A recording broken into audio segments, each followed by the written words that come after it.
देशभर विकसित भारत संकल्प यात्रेचा उपक्रम राबवण्यात येत आहे। विकसित भारताचे स्वप्न साकारण्यासाठी प्रत्येकाची साथ महत्त्वाची असल्याचं प्रतिपादन केंद्रीय अर्थ राज्यमंत्री डॉक्टर भागवत कराड यांनी केले आहे।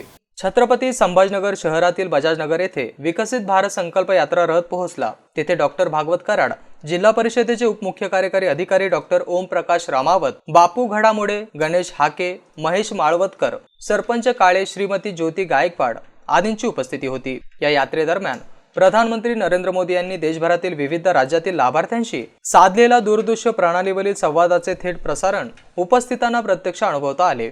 डॉक्टर कराड म्हणाले की केंद्र शासनाच्या अनेक फ्लॅगशिप योजनांपासून अजूनही काही लाभार्थी वंचित आहे। या लाभार्थ्यांपर्यंत पोहोचवून त्यांना योजनांची माहिती लाभ देण्यासाठी ही संकल्प यात्रा महत्त्वाची ठरणार आहे। प्रधानमंत्री नरेंद्र मोदी यांच्या संकल्पनेतून विकसित भारत संकल्प यात्रा देशातील 2,70,000 गावे आणि 4,100 शहरात जाणार आहे। विकसित भारत संकल्प यात्रेच्या माध्यमातून केंद्र सरकारच्या विविध योजनांची माहिती शेवटच्या सर्व घटकांपर्यंत पोहोचावी। लाभांपासून वंचित असलेल्या प्रत्येक पात्र नागरिकांना योजनांचा लाभ देण्यासाठी प्रशासकीय यंत्रणेने समर्पित भावनेने काम करावे, असं देखील आवाहन त्यावेळी करण्यात आले।